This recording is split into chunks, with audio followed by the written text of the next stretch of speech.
The biggest thing I've learned is that everyone wants to help and everyone will do anything in their power to help, but you have to tell them what you want.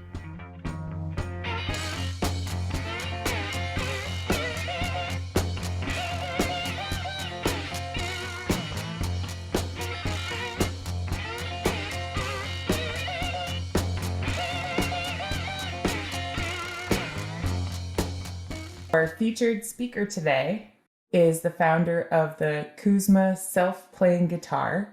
He's going to share with us that technology and other details from his journey. So, Michael, feel free to take it away whenever you're ready. Thank you, Nancy. Thanks for the invitation to be here today and share my story to Founders Voyage. I very much look forward to hearing everyone's equally as cool and interesting stories and learning from this community. So I'll just jump in a little bit about how Kuzma Self Playing Guitars came to be. This story starts with myself as a guitar player. I've been playing the guitar since the third grade. I remember playing Twinkle Twinkle Little Star right when I started. I thought my cousins were cool. I had to learn how to play guitar. It's definitely been a heavy presence in my whole life, something I can definitely say I'm very passionate about. One other anecdote I will share that kind of lends to how I went about this entrepreneurial route and why I went that route.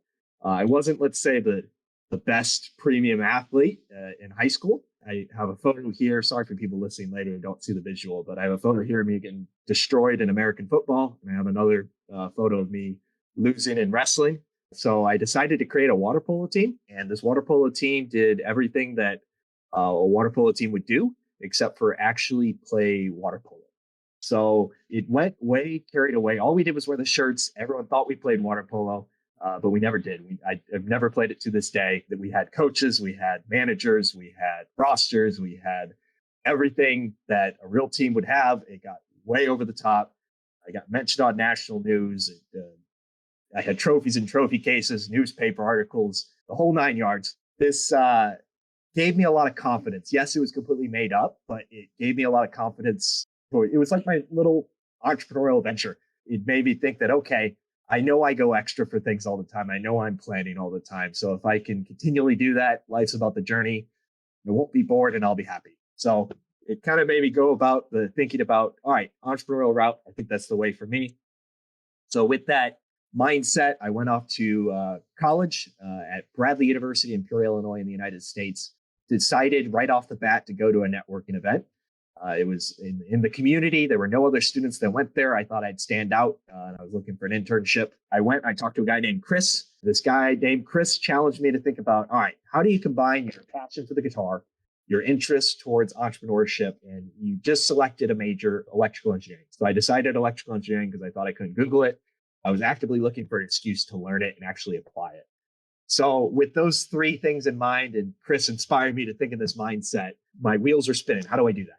So I kept thinking about a self-playing guitar. It was 3 a.m. in the morning when I first thought about it, and I couldn't sleep. I got up in the middle of the night and I wrote up a 2-page document about what I was thinking. I've never done that ever in my life, nor would I ever think about doing that ever before that point. So I thought, okay, if I'm going to get up in the middle of the night and write a 2-page paper by choice, then I must be passionate about it. So I have here an image of what that first day document looked like. I thought about actually going through and making a self-playing guitar. I didn't know if any others existed. And to be honest, I didn't know anything. I've never done anything engineering before. And that would be the first thing I'd have to do if I were to make a self-playing guitar, would be to learn how to make one from an engineering perspective. Never approached anything like that in my life. So I started talking to people.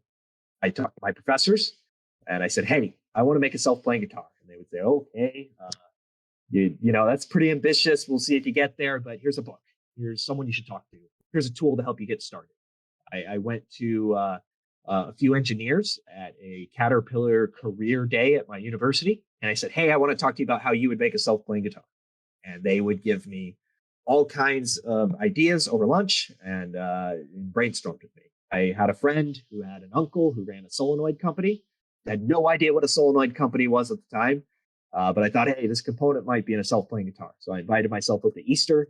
And I had targeted questions that I asked his uncle, learned all about, you know, what that component is. I joined a local makerspace called River City Labs near my university. It's a community of people who make things and tinker. You pay a membership and you get to use all their tools that they have: 3D printers, saws, laser cutters. I don't know how to use any of those tools, or I didn't know how to use any of those tools. And I would show up every week with very targeted questions towards very specific problems. And it's self-playing guitars was very tangible. So they would give me 50 ideas, crazy, outlandish ideas. I'd try 5 of them. One of them would eventually work. And I just kept going through this process over and over again. And it wasn't just engineering. I also joined a small business development center as an intern at my university and started thinking about, all right, if I were to take the entrepreneurial route, what would that look like?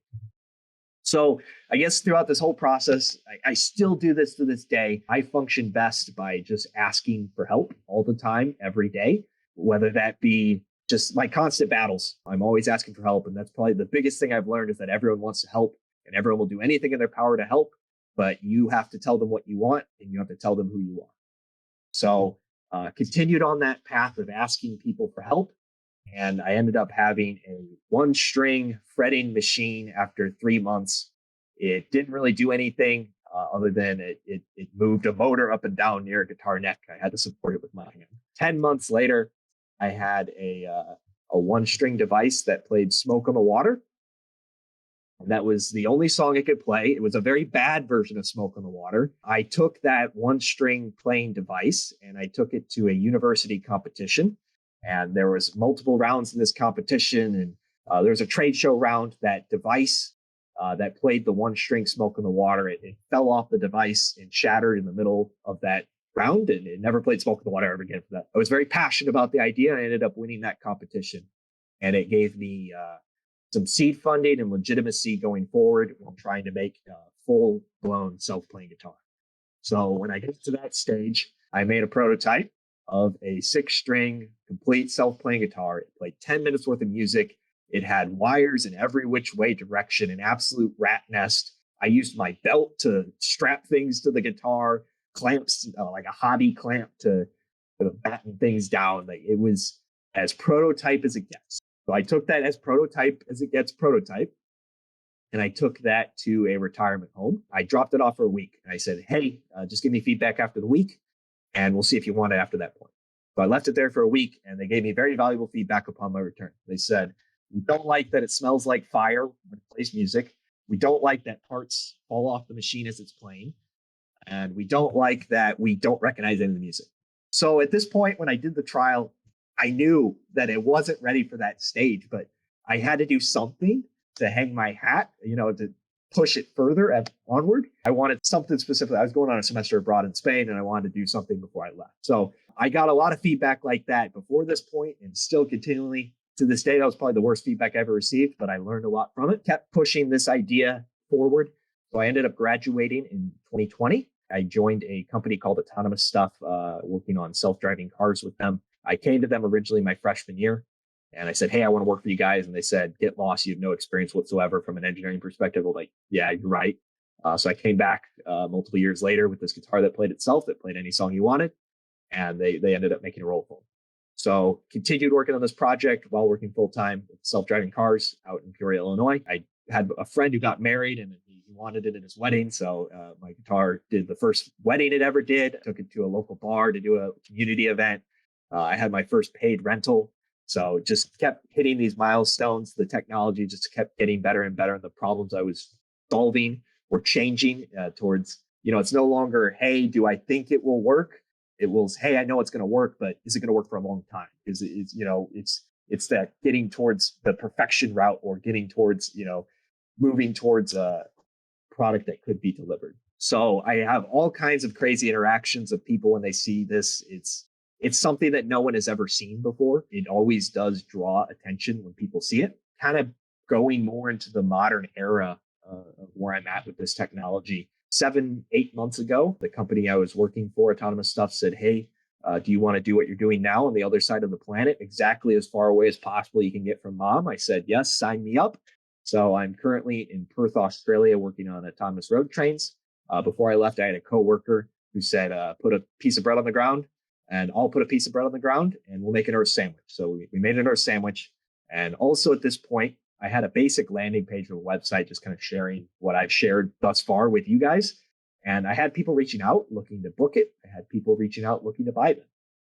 And I was noticing a trend with the people interested in buying them is that they were looking for it for personal enjoyment in their own home. Each have their own individual reasons on why they want it. A lot of them already own self-playing pianos. They're music fanatics. They name their children after famous musicians. So with that interest that I've been receiving, I've been really transforming this into something that can be delivered. And the time frame right now for the first units to be delivered is January 2023. It's going to be called the Kuzma Self Playing Guitar 1.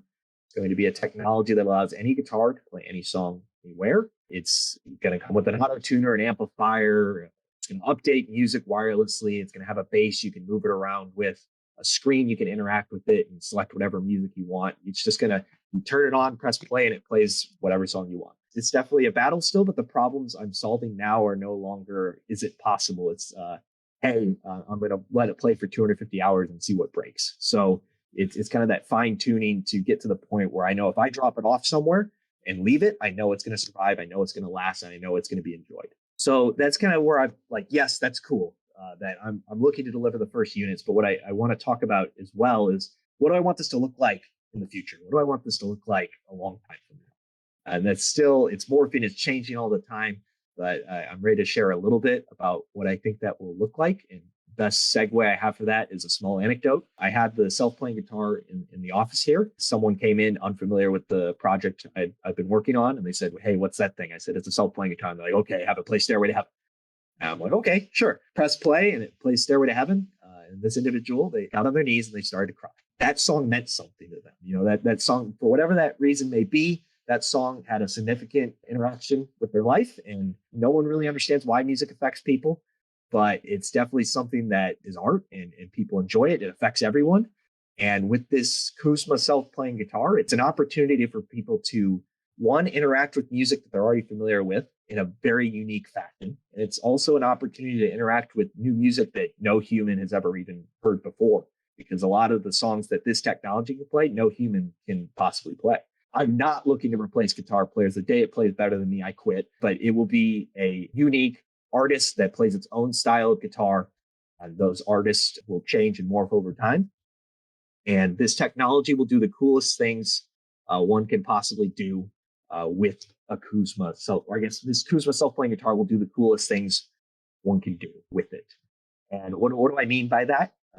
I'm going to take this technology, have it play Imagine by John Lennon, Strawberry Fields in Central Park. It's all going to be caught on film. All these stories are going to be shared, and people will be able to view them. I'm going to take it to Louisiana, have it play tribute to Louis Armstrong and other famous jazz artists in that area. I'm going to have it play the Star Spangled Banner at a World Series baseball game. I'm going to have it play with various artists throughout the world, famous artists. It could be bands have it play while they're on break. It could be playing with artists. They use it to develop music with it. Recently, I had it play with a didgeridoo player nearby where I'm at currently. It was awesome. This will play Africa by Toto in an African safari. It's going to play La Vie en Rose in front of the Eiffel Tower. Recently, I took it to Uluru, the giant sandstone formation in Central Australia, and it played Down Under as a part of a tribute to Australia that's getting filmed. This technology will do this art piece. The Kuzma self-playing guitar will do the coolest things one could possibly do with that technology. There's really no limitation to what that may be. These stories that get told, it will be the Kuzma self-playing guitar that went into space and played a David Bowie tribute. It's going to be the Kuzma self-playing guitar that went to the bottom of the ocean. The Kuzma self-playing guitar got thrown out of an airplane playing Tom Petty's Free Fall. So with those stories and unique things that this technology does that's wicked cool, it's going to be memorable, and it's going to create interactions with people to be inspired by, to feel emotions with. It's going to be a piece of art, and it's going to be an artist itself. And instead of buying a ticket to see your favorite artist, this will be an artist that you can own. I've been continuing on that journey of making a Kuzma self-playing guitar an artist, taking it across all throughout Australia, to wild corners of this part of the world. And I plan on going all throughout the world. I recently took it as a street musician, playing a song that no human can possibly play, picking at 44 notes a second. It's definitely gone way further than I've ever expected. I have a YouTube page, Kuzma Self Playing Guitars, and Instagram at Self Playing Guitars. And I'm super excited to hear whatever questions you have that's all I have from as far as my presentation side of things. Super excited to share more. Thank you for that amazing presentation. I actually wrote on the questions and discussion channel some of my favorite highlights that you shared because you shared a lot. So I love that you said, I kept asking for help. Everyone will help you, but you have to tell them what you want and who you are. What good advice. I'm going to hang on to that quote. Honestly, I was dying laughing at a couple times because it's clear how passionate about learning you are and that has really powered this. But like your story about inviting yourself over for Easter to learn about solenoids, even though you didn't even know what that was at the time, I think that's amazing. And in some ways, I feel like you reverse engineered entrepreneurship and you got to doing your market research a lot faster than a lot of developers do of current products. So congrats on that too. So I would like to know what drove you so strongly to do this initially, and is that the same now or has it changed? What drove me towards it was I had those three. I love guitar. So anything I can do interacting with the guitar every single day, that just excites me. It's something I'm passionate about. And I also had that desire to, I didn't know necessarily exactly what I wanted to do when I started college. I came in undecided. So it was an excuse to apply what I was being told in the classroom. So I thought, if I'm taking this time to go 4 years to go to school, yes, when you hear things, you can capture some of it, but until you actually have a reason to apply it, you're not really going to learn it. So this was an excuse to pursue it. I guess an excuse to learn engineering, which is what I was studying. And I don't know, it just like every milestone, it just got more exciting going forward. And now that I'm able to show it off, I took it to the other side of the country in Melbourne last weekend, and I interacted with an artist that was local and pretty popular in that area, and I had it play one of her songs. It's just something that, like, multiple years ago, I couldn't even fathom being able to do something like that. So it's just continually hitting new milestones and continually chasing those whims and dreams that are just exciting. I think as a fellow engineer, I think this is such an awesome project you've done. This is amazing. I think what you hit on earlier about it being the stories behind it is so key, because like just hearing the music, you can get a speaker and you can play music, but this is a different experience. You're seeing this, as you say, like an artist playing. And I think that's absolutely awesome and absolutely fascinating. Incredible, incredible work. One thing I'd like to dig into a little bit is, having gone through this process, taking it from like just a project all the way to like a business, and you're developing this amazing thing. What advice do you have for others who want to use their practical skill set to make a successful creative project, as you've done with your engineering and music? I think it's you have to iterate nonstop, and you have to talk to as many people about it as possible. I think sometimes, especially in the engineering mindsets, I think it's okay. I don't want to talk about it. Yes, I'm not going to copy and paste my code and send it to all the guitar manufacturers across the country. I'm not doing that. But talking to people, you learn so much more than you would in a book, and it just accelerates things. So my thought process is, who cares if it flops? Who cares if things go wrong? You just have to put it in front of people, and you have to share with people what you're doing. Otherwise, you won't iterate, and you'll just kind of. And I've had so many times. I can think of one time in particular where it was their senior project. Someone wrote music for this self-playing guitar, and I brought it over, and there was a software error, and it couldn't play the music that it was programmed to play. And this person, they worked a long time making the music for it. There was 3 songs they made. One of them worked, but the other 2 wouldn't. And it was just silence in the auditorium while I was trying to fumble and get things working. I just to say, hey, we're canceling it. So like, things will go wrong, and that's okay. Like, you learn from it. And that mistake that happened that one time, that issue will never happen again. You have to do it. And sometimes the planning, yes, it's important, but it's the actually doing it where all the learning takes place and iterations take place that actually turn into something valuable. I think that's well explained. I would say the character quality you're exhibiting right now, I would term as resilience. And it's hard to hone sometimes. What do you think helps you bounce back quickly when things like that happen and say, that's okay, we're just going to try this? Especially if you do feel like the leprechauns are making everything go wrong.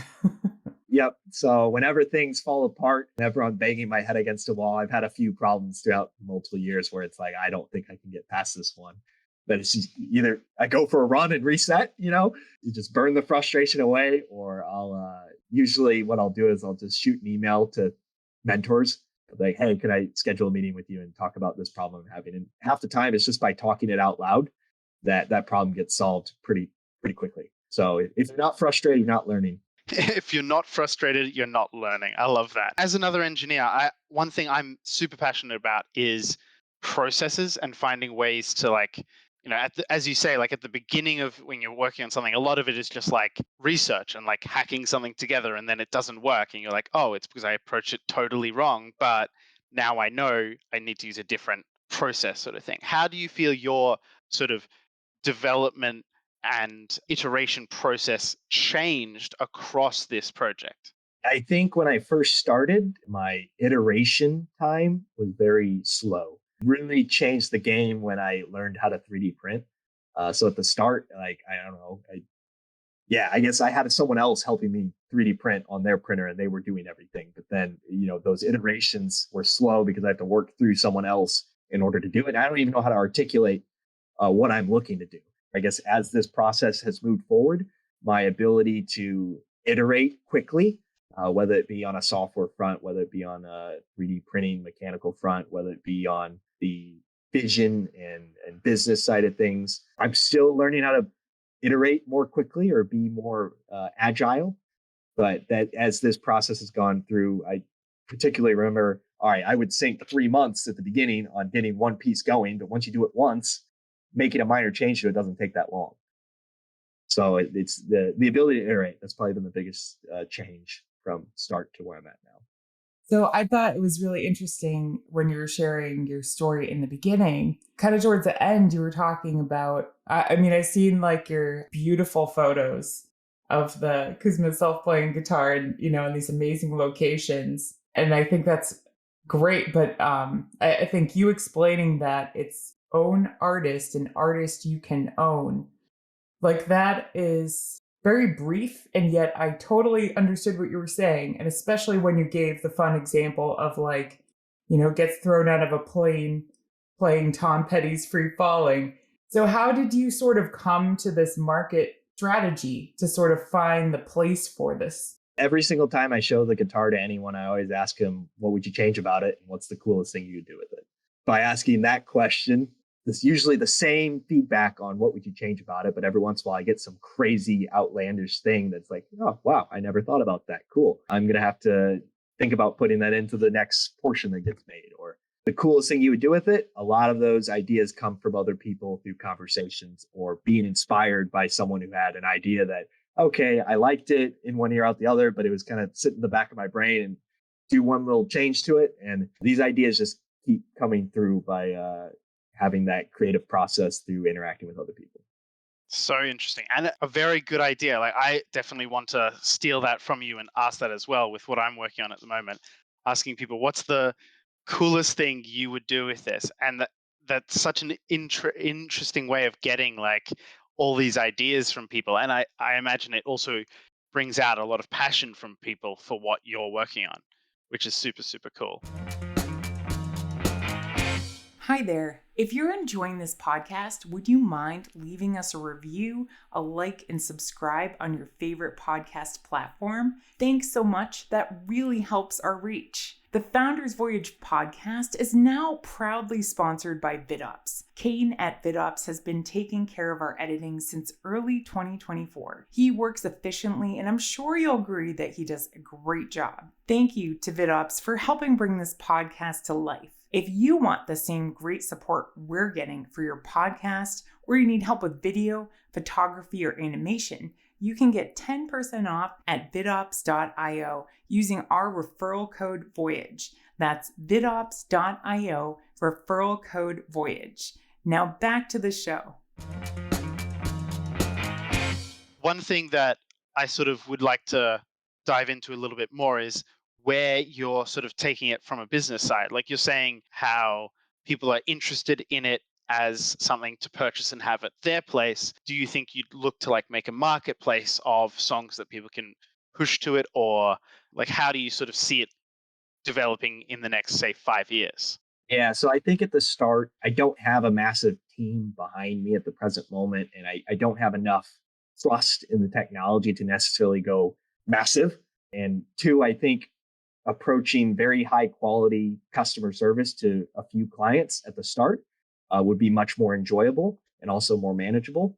So there's the people that are reaching out that are super passionate about it. They are very interested in the story and seeing this through to its conclusion, wherever that may be. So I guess approaching it from like a marketplace perspective, it would be they kind of decide what they want in their own self-playing guitar. If they want special features, then they can fund that development of that special feature. They can, if they want customized music, that can be part of a package that gets put on it. It's going to be heavily customized towards each individual that is interested in it.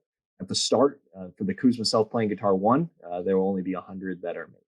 So after that point, it very well could be that I'm going to make the best self-playing guitar that plays flamenco. And this is the flamenco version that plays only flamenco music. This one rocks at the blues. This one shreds. So it very well could be going into making different artists. It very well could be going into one that is more widely available, that could be used as a creative tool, where let's say you put it on the guitar yourself, you do a lot of the assembly yourself. You can put the music on it yourself and you can utilize it how you see fit. That one excites me a lot. But I know to get to that stage, I need a lot more people behind this, and I need a lot more trust in the technology. I trust it for 100 people, but not necessarily for 100,000. Yeah, I think that's an interesting comment. Sometimes I make a point to ask myself, well, what does make you trust it for 100,000 versus 100? And I think it's something you already touched on, that you're just going to have that many more people giving you feedback at once. And maybe I just don't feel ready to manage that feedback. I could see for you is probably manageable, probably for hundreds of people at this point. How do you handle, I guess at this point, are you a team or are you still just one man? It's definitely, I guess I'm the sole person, I guess, behind the vision, but there's so many people behind the scenes. I have a group that I call the Brain Trust, named by one of my roommates. And that's basically like my core group of advisors that will regularly give input. And a lot of the people who do interact thus far, they interact with it and actually contribute to it because they're learning as well. And they're passionate about whatever that portion of the project that they're passionate about. One person's super excited about 3D modeling and does it for fun on a Friday night, drinking a beer. Then he's contributing on some of the 3D modeling side. There's another person who has a software job and he's looking to make further progress on it. Someone looking to expand their resume with application type thing. So like there's so many people behind the scenes that are helping. Obviously, I'm the only person like part of the LLC. Eventually that will change when the first units get delivered. Right now, I'm just managing it until it's at the point where I know I can support other people on the team. I'm managing it where I'm the only person on it. Full time, more than full time. But Yeah, I definitely know that experience. I'm like also working a full-time job and then like I go home and work on my own company. It's one of those things where more than full-time is the only way to really describe it. yeah, but it's fun. Yeah, I mean, absolutely. Like if you're passionate about it, then that's what you want to be doing. Could we talk a little bit about your work on autonomous road trains in Perth and how that sort of informs and maybe changes in some ways your process in regards to your Kuzma self-playing guitar? Yeah, so I think every step of this journey, the learning compounds and it translates over it. Things I learned on the self-playing guitar, I can directly apply on this autonomous road trains, and things I learned on the autonomous road trains or self-driving cars in general can directly apply on the self-playing guitar. They have me here working on embedded systems for them. So working on the circuit boards and the reverse engineering how the vehicles work to make it where I can give computer control of that vehicle. So that's pretty complex, especially when the manufacturers of those vehicles don't like providing any documentation for their systems. It's definitely a major, super cool problem solving process. The cross pollination towards the guitar and the guitar vice versa is super helpful. And also, the people here are super helpful on both fronts. The culture is very receptive to this project as well as my personality in general. So it's a perfect match. I'm so glad to hear that it's a perfect match. I think that's always kind of a transition when you're a transplant. I was actually wondering if you could, because I'm assuming that you have to deal with this in your day job too.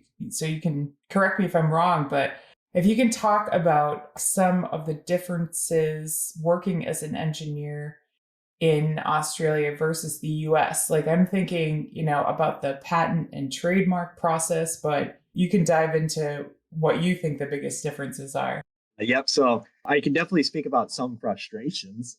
The WA is the state I'm in, Western Australia. I think it stands for wait a while. So if I'm ordering parts, I can't Amazon Prime at very many things over here. I think, to be honest, Australia sometimes ships things on turtles and sends it across the mainland. That's my opinion. But yeah, there's definitely a lot of differences in just like both positives and negatives. There's definitely a lot more focus, at least I feel here, on community, or like it's not like, I think America is more get it done, and here it's more relaxed. I'm trying to think of other things relating to culture and obviously like it's navigating the differences between currencies, or I say miles, they say kilometers, I say Celsius, or they say Celsius, I say Fahrenheit.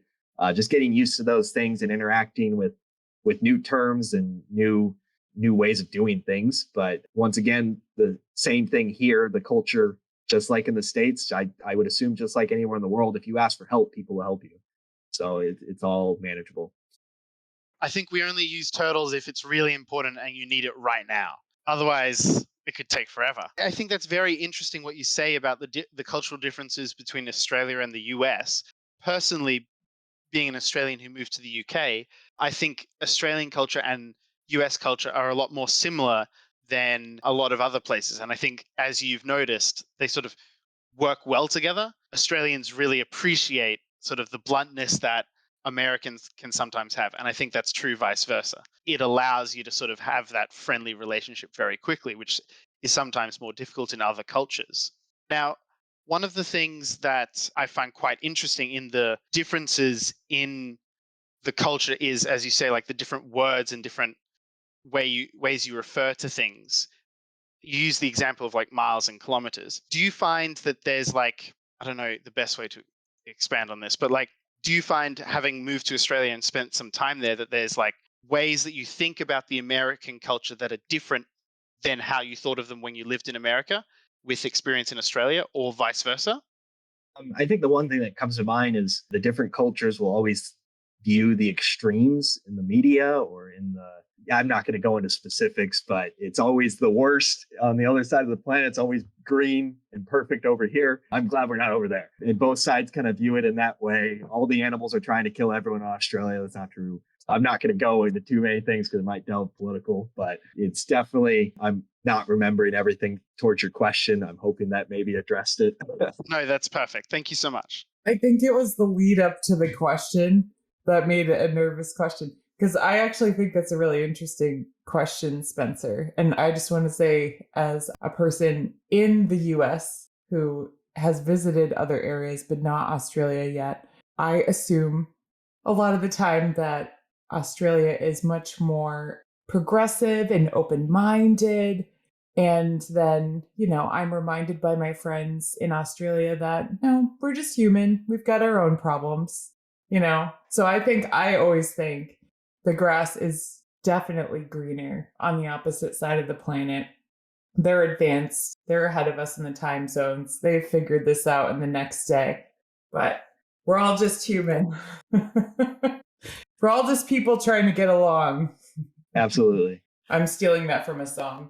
So you kind of talked about how you're great at asking people, for help, and you've sought out all these opportunities to, learn. Like I think it's great that you use the Kuzma Self Playing Guitar as an opportunity to learn about all these different types of engineering. Many of us in this community are alumni of the MIT Entrepreneurship Bootcamp programs, and we were introduced to the discipline entrepreneurship framework.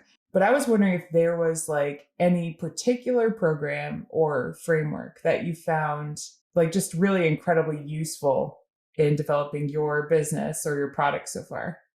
Yeah, I think at the early stages, it was Dave Blank's process. That was a lot of what I was exposed to when I interned at my university at the Small Business Development Center that was located there. The business model canvas and customer discovery and all those things. I would say I probably applied them very poorly to date, but it's just keeping those things in mind. I don't necessarily have to apply every process to a T, but being aware of those ways of thinking will kind of, especially when I'm confused and lost on what that next step is, then it's like you refocus and you visit one of those processes. I know I recently did a group here in Perth called SARI. I went through their customer development masterclass that kind of pushes forward how do you get your first clients once you have an MVP. It's just they have different methodologies, sometimes the same as what I was exposed to in the States. I think I apply them the best I can when it's needed. Absolutely. And I think sometimes you need to go off script, right, for your particular system or whatever you're working on at the time. What I'd like to delve into a little bit is with the Kuzma Self Playing Guitar, do you see a point where you're like, you've done everything you want to do on it? Like, do you have in the distance a star of like, this is my success for it, and then you're going on to other things? Or do you think this is going to be maybe a lifelong passion for you? That's a good question. I think that kind of probably would be determined when I get to that stage. It would probably be whenever I get bored with it. But I don't think I'm anywhere near that stage. And I have so many dreams and goals with it at the current moment that I don't foresee that happening anytime soon. That's so far out that it's hard to predict that.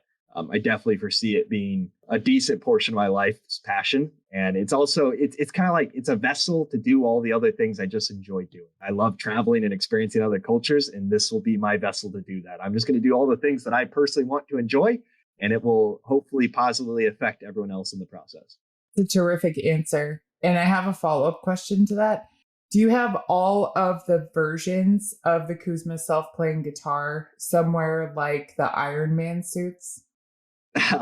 I do have every single failed 3D print that I've had since the start. And by the time I deliver the first one to the first customer, I'll be able to dump that all out and say, here's how many failures it took. The bin is getting, I had to get another bin. So there's been too many failures thus far where it's getting difficult to store it. I don't necessarily have, like, I've gone through multiple iterations where I've tagged them as iterations, but when I tag something as here's this iteration, that one piece probably went through 15 different versions. Each time you learn something little or you take a step back to go forward again. I don't know. Too many iterations, too many more soon to come. I don't know. Can you have too many? I almost think that's the whole failing forward thing, right? So I think that's terrific. More of a real question. How do you find work-life balance for yourself? Balancing, this passion project, your day job, and everyone else you're passionate about. Yeah, absolutely. I think the balance is important. I make sure to do one trip a month, or I'll drive somewhere far away. I'll fly somewhere far away and do something travel wise. Like, that's my rule because I know that I personally enjoy that. As far as like the balance between work and this project, I think it's just that communication with everyone. So everyone is aware about being flexible. So obviously I contribute to all those circles that I'm in the best way that I can. And because of that contribution, when I ask for flexibility, people are more than happy to provide that flexibility in balancing those multiple paths. That's very cool. And it's also very important that you've found those things that are important to you and you dedicate for your own mental health and for your happiness with your life. You dedicate what time you can and that you choose to those things such as travel. I think that's very, very cool. You also mentioned earlier your brain trust of people that you turn to for advice and guidance on things. What traits do you sort of have for selecting a person first for someone you can go to for advice? And then how do you select someone who's really a member of the brain trust that you want to investigate with, if that makes sense? It's tough to say because each case it's different. It's usually, all right, I'm embarking on this new feature. Let me reach out to the people that I already know. Are they the people that I can ask for advising on that? Or do I need to reach out outside of the circle? It's tough to say. It's kind of been made as it goes. As far as It's not like there's a special ticket to get in the brain trust. I mean, I do bi-monthly updates that I send out to basically anyone who's ever been like a mentor or positively affected this in any way. So I send those out to keep everyone updated. And that's kind of just whoever wants access to that, they're more than happy to be a part of that. Then there's the people, whether it be the people I'm very like nearby every day. Those are the people I usually reach out to the most. And then for specific problems on specific subjects, I usually reach out to the same people first before we get stumped, and then reach out from there. So that's a tough question. I probably didn't hit it very well, but did my best. No, I think you did a good job explaining it. And even some of the people that are here today and others in the community have talked about how you find kind of that core group of people that you feel not just have your back, but like will ask you good questions, maybe poke you a little bit when you're out of line. And it's not, I think I've also, as I've gotten older, realized that you can have multiple groups like that. They don't necessarily compete because, the guys that knew you when you were 15 ask you different questions than the people that got to know you when you were 30. So I'm sure that you'll continue to attract those kinds of people as you get older, and it will only get better for you. I get very frustrated when I ask for advice and they say it's perfect. Well, I appreciate that. I was actually wondering, sometimes we lead off asking about this. What are some of the early life influences, be it people or experiences, that you feel kind of shaped that attitude? Because I think from what I can tell, that's a big part of what's helped you, that you're able to take constructive criticism really, really well and you seek it out. As far as what created, I think it's just by actively pushing myself to things that I don't know what I'm doing. And as long as I know I don't know what I'm doing, and I never feel like I never feel like I'm an expert. I feel like I'm decent at a good number of things. I think it's just that humbleness maybe of just I'm the most critical of what I'm doing all the time. It's not getting too full of yourself, I guess. That's a very good point. What's interesting is how you say that you don't feel like you're an expert in or get to be an expert in these things. And I guess your goal is to be an expert at making the best Kuzma self playing guitar that could exist. And so you're focused on what's important to you and you learn the skills necessary for that and find the people necessary to deliver on that. And I think that's such a good way to go about it. Personally, I don't feel like it's, unless that's you're very passionate about one particular expertise, I feel like for entrepreneurs, it's rarely good to become, a deep expert on one topic. It's good to have that broad skill set and knowledge base. Now, one of the things that I wanted to dig into was if there were any points where you had something that you were trying and you were iterating on and you came to a dead end and you had to sort of pivot either a design or approach or a methodology for what you were doing and how you sort of went about that pivot process, if that makes sense. Yeah, I think one of the probably biggest battles, every time I ask someone, what's the thing you would change about it? Question, everyone would say the picking is incredibly loud. And I knew that was a problem. It's past. It's no longer with us, but that was one that I think I probably spent like 6 to 8 months on that one, redesigning the picking system that picks the guitar strings. So the only thing you hear is the actual sound of the guitar strings and not any kind of mechanical motion whatsoever. And I was going through iterations, by talking to professors, talking to friends, utilizing the 3D printer and printing stuff and deconstructing the parts that I had and trying to reverse engineer ways that you add this little thing and it might remove the noise. Oh, that just made it worse. And I went through enough of those where I'm like, I got to just ditch this system altogether and start it. So I ended up contacting various companies who developed the parts that I thought could be used. And the tough part about building those relationships with those companies is they want to sell 10,000 units to industrial companies. They're not looking to sell 5 units to a guy who's making guitars that play themselves. I think eventually it could turn into that volume order that they're looking for, but also the people, I guess, that those companies that don't want to work with the small guy that I'm at right now, I'm never going to work with them later in life. So I guess it's their loss. But that was definitely one that rings in my mind as far as there's one other actually that comes to mind. I'll bring up that one. That first trial I did, I promised them 30 minutes worth of music, and I ended up giving them 10 minutes worth of music because it took me 24 physical hours to write the 10 minutes worth of music. And if I had one line of code that was an error in the 10,000 lines of code that were written, then it affects all the ones that come after. I realized that that was the worst process ever to make a self-playing guitar that is supposed to play any song. So I ended up completely making a new feature that just made it so I can translate basically sheet music. Now I have a software utility that I made one summer after a company wasn't very active in providing me learning opportunities. That's fair.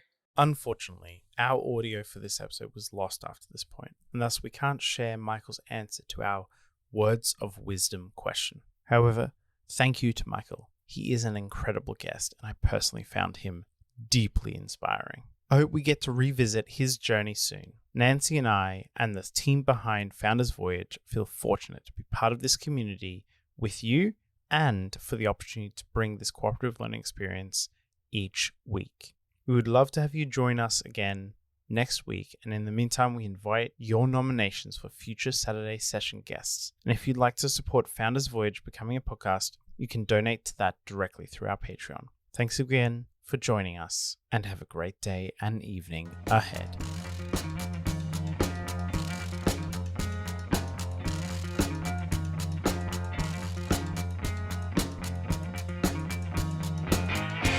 You've just finished another episode of Founders Voyage, the podcast for entrepreneurs by entrepreneurs. The team at Founders Voyage wants to thank you from the bottom of our hearts. We hope you enjoyed your time with us, and if so, please share this with someone else who might enjoy this podcast.